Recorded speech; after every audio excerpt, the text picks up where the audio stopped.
que emitía en cuanto a electrones, protones y neutrones. Cuando estudió lo que hacían los electrones, vio que en vez de liberar energía de forma muy normal y continua, los electrones liberaban energía y el nivel descendía como si bajara por una escalera, en vez de moverse de manera muy suave y continua. Einstein se detuvo porque en el mundo de lo grande, cuando la energía se libera, todo se mueve con mucha continuidad. Por ejemplo, si dejamos caer una manzana de un árbol, se mueve de manera muy continua y predecible, y ellos esperaban que sucediera exactamente lo mismo en el efecto fotoeléctrico. Pero no fue así. De modo que Einstein empezó a ver que el comportamiento de lo muy diminuto es muy distinto a el de lo muy grande. Entonces hubo una serie de experimentos que se centraron en los electrones y en la posible ubicación de los mismos. Y cuando empezaron a observar los electrones, su naturaleza y su comportamiento, se dieron cuenta de que siempre que observaban o buscaban un electrón aparecía. Así que el electrón, de ser de una onda de probabilidad, colapsaba súbitamente en una partícula muy definida. Y ahora toda esta idea del dualismo cartesiano, lo que dijo Descartes en el siglo XVII, se hizo borrosa de nuevo. Porque ahora la persona subjetiva y la mente subjetiva empezaban a tener un efecto directo en lo muy objetivo. Y ahora la separación entre la mente y la realidad y la mente y lo objetivo empezó a integrarse otra vez. Independientemente de quién observara, ya sea que tuviera un título académico o no, su observación tenía un efecto en el campo cuántico. Y la física cuántica nació como resultado de esto. Y eso quiere decir que todos nosotros, cada persona, al margen de su credo, de su cultura, de su sexo, de su edad o de su raza, cada persona, cuando se le pide que observe algo, tiene un efecto en lo muy diminuto. Todos participamos en la naturaleza de la realidad. Ahora bien, la ciencia puede decir que la física cuántica y el observador que observa la realidad y que tiene un efecto en la realidad solo funcionan para lo muy diminuto. En otras palabras, solo lo muy pequeño responde a nuestra observación. Y tal vez la realidad funcione de manera que si nuestra observación afecta al comportamiento de las partículas subatómicas, quizá podamos encaminar la naturaleza de la realidad basándonos en nuestra propia observación. La mayoría de los físicos cuánticos dirían, no, nuestra observación solo funciona para lo muy pequeño, no para lo muy grande. Mi respuesta es que quizá somos malos observadores, quizá la observación es un arte como cualquier otra cosa, y podemos desarrollar esta idea llamada observación. Hay una parte del cerebro que usamos para prestar atención. Hay una parte del cerebro que usamos para observar. Se llama el lóbulo frontal. El lóbulo frontal es el área suprema del ser humano. Es el último escalón del desarrollo humano. Lo que nos separa de las demás especies del planeta no es el hecho de que nos paremos en dos pies, o que tengamos pulgares oponibles, o que nuestros ojos miren de frente, ni que tengamos el cerebro más grande, ya que los elefantes tienen un cerebro más grande que el nuestro. Tampoco es que tengamos poco vello. Lo que nos separa de las demás de las especies es el tamaño del lóbulo frontal comparado con el resto del cerebro. En los seres humanos, el lóbulo frontal abarca casi un 40% del cerebro. En nuestros ancestros más cercanos, los grandes simios y chimpancés, el lóbulo frontal abarca entre un 17 y un 15%. En los perros un 7% y para los que os gustan los gatos, el suyo es un 3,5%. Entonces, lo que nos separa y nos hace grandiosos es nuestro lóbulo frontal comparado con el resto del cerebro. El lóbulo frontal es el ejecutivo. Decide la acción. Determina el comportamiento. Es la parte del cerebro que usamos cuando planeamos o especulamos o cuando inventamos, cuando contemplamos posibilidades. Si tuviéramos que describir al lóbulo frontal con una sola palabra, diríamos intención o propósito. Cuando la intención de la gente coincide con su comportamiento, o cuando su comportamiento coincide con su intención, o cuando sus pensamientos se alinean con la acción, es cuando el lóbulo frontal está en su mejor momento. Una publicación de noviembre de 2004 se anunció que un grupo de científicos de la Universidad de Wisconsin decidió ver si la observación o prestar atención era una habilidad como cualquier otra cosa, y diseñaron un experimento en el que reunieron a un grupo de monjes budistas, monjes que habían estado meditando y concentrándose en conceptos como la compasión, el amor y la divinidad durante largos periodos de tiempo. La mayoría de estos monjes había pasado entre 10.000 y 50.000 horas de meditación. Así que esta gente sabía prestar atención. Formaron otro grupo de control con personas que nunca se habían centrado en algo con su mente desde su interior. Y les dijeron a los monjes, ¿entrenarían a esta gente durante una semana para ver si aprenden a desarrollar el arte de la meditación?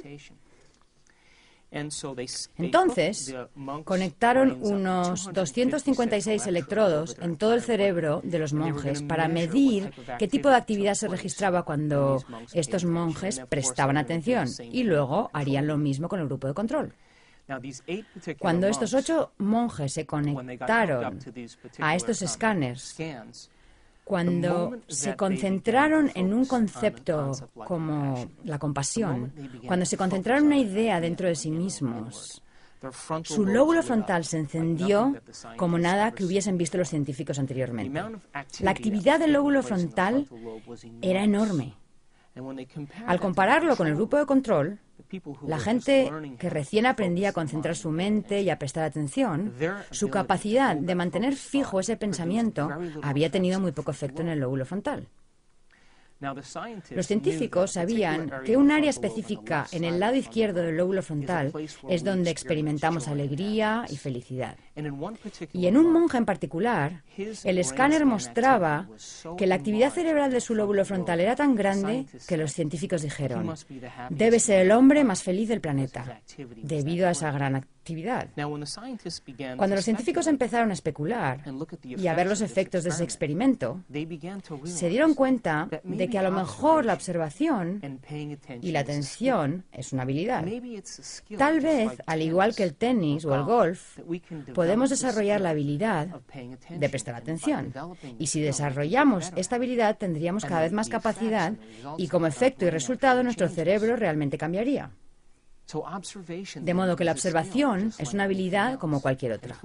Y si podemos desarrollarla, quizá no solo las pequeñas partículas subatómicas respondan a nuestro mundo, sino que incluso las partículas subatómicas más grandes o los objetos más grandes tal vez respondan de acuerdo a nuestra capacidad de observar.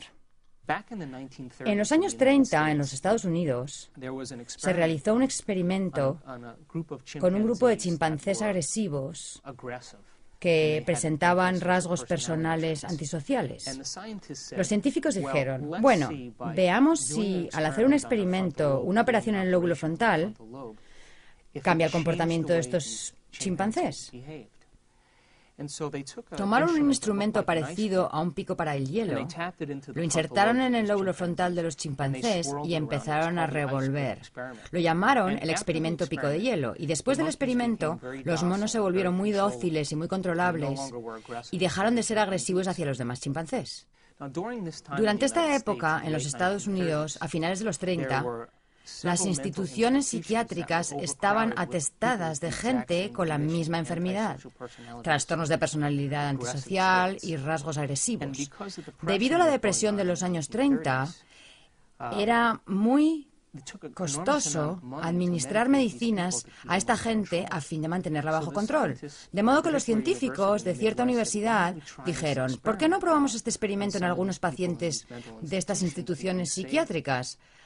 Ahorraríamos mucho dinero en medicinas. Entonces escogieron a unos pacientes, los llevaron al quirófano mientras dormían y los anestesiaron con pentotal. Una vez anestesiados, insertaron un bisturí por debajo del párpado y perforaron la parte más blanda del cráneo detrás del globo ocular. Y cuando perforaron el cráneo en ese área, con un bisturí, la rasparon de lado a lado. Se llamó el experimento limpiaparabrisas y, por supuesto, como ya sabemos, eso es una lobotomía. Cuando retiraron el bisturí, suturaron las incisiones y los llevaron a sus habitaciones y estos sujetos de pronto empezaron a comportarse de otro modo. Notaron cosas muy interesantes en estas personas, que eran el efecto de la lobotomía. Lo primero fue que todas ellas se volvieron perezosas y letárgicas. Lo siguiente fue que carecían de inspiración. Perdieron la iniciativa de hacer cosas. También notaron que tenían un enorme deseo de hacer lo mismo de siempre.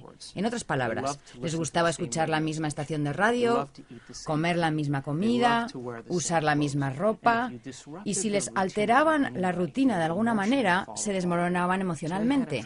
Así que tenían un deseo tremendo de hacer siempre lo mismo. También se dieron cuenta de que no se podían concentrar en una tarea única. En otras palabras, empezaban algo y se distraían, empezaban otra cosa y se distraían y empezaban otra cosa. Nunca terminaban un ciclo de acción. También se dieron cuenta de que no podían entender el significado de las situaciones. No podían aprender nada nuevo. No podían modificar su conducta. Aprender es modificar nuestra conducta. Así que se atascaban tanto en la rutina de hacer algo una y otra vez insistentemente que nunca modificaban su conducta en ninguna circunstancia. Y lo último que percibieron es que no podían proyectarse al futuro, no podían hacer planes para el futuro, no podían proyectar ideas al futuro. Por ejemplo, si se ataban el cordón de los zapatos y el cordón se rompía, en vez de buscar uno nuevo, seguían tratando de atar el mismo cordón aunque estuviese roto. Entonces, si consideramos esto, un daño en el lóbulo frontal produce ciertos efectos en la gente. La gente se vuelve perezosa, letárgica y sin inspiración. Pierde la iniciativa, tiene un deseo de hacer siempre lo mismo, no hace nada nuevo. No puede proyectarse al futuro, no aprende nada nuevo y se distrae fácilmente. Bueno, esto empieza a parecerse a la mayoría de la gente de nuestra cultura. Y la razón es que no hemos dominado la capacidad de usar el lóbulo frontal apropiadamente. Quizá no hemos dominado el arte de la observación. Quizá la observación es un arte en sí mismo. Y la mayoría de las personas se distraen tanto con su mundo externo que no usan el lóbulo frontal debidamente. Si lo pensamos, todo lo que nos rodea le envía constantemente información al cerebro. Nuestros sentidos nos permiten interpretar la realidad. Nuestros sentidos nos permiten responder a la información del mundo exterior. Mientras creamos que el mundo exterior es más real que el mundo interior, siempre usaremos los mismos circuitos del cerebro para procesar esa información. Cuando aceptamos que el mundo interior afecta al mundo exterior, tenemos que empezar a usar el lóbulo frontal. Científicamente sabemos que es cierto, indudablemente cierto, que el cerebro está influenciado y moldeado por el entorno. Eso lo sabemos específicamente. Sin embargo, la ciencia también está empezando a descubrir que nuestro cerebro está influenciado y moldeado por nuestra capacidad de prestar atención y que cuando podemos prestar atención y tenemos la capacidad de adquirir conocimiento y de fijar ese conocimiento en nuestro cerebro, empezamos a crear nuevos circuitos. Y cuando somos capaces de hacer nuevos circuitos, empezamos a percibir la realidad de otra manera, según las conexiones establecidas en nuestro cerebro. Veamos un ejemplo. Supongamos que yo tomara un cuadro de Monet, por ejemplo, y lo pusiera sobre una pantalla aquí arriba y dijera, échale un vistazo a este cuadro de Monet y solo disfruta del cuadro. La mayoría de la gente miraría el cuadro unos minutos, reconocería ciertos objetos en el cuadro y daría por terminado el asunto. Ahora bien, si quitara el cuadro y te dijera, quiero contarte algo acerca de Monet, ¿sabías que pasó 44 años de su vida tratando de entender cómo se unificaba todo el mundo? Le interesaba especialmente el estudio de la luz. Le encantaba la luz de primera hora de la mañana y la luz del atardecer y del anochecer. Él pensaba que la mayor parte de la gente nunca se detenía a prestar atención al efecto que tiene la luz en las flores y en los colores y el entorno.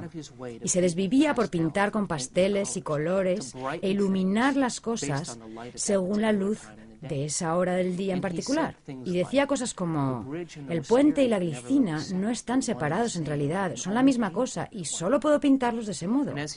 Y al envejecer, contrajo cataratas, y sus cataratas eran muy gruesas. Así que cuando percibía la luz, esa luz que él percibía se difuminaba en sus ojos, y él efectivamente empezó a pintar exactamente lo que veía.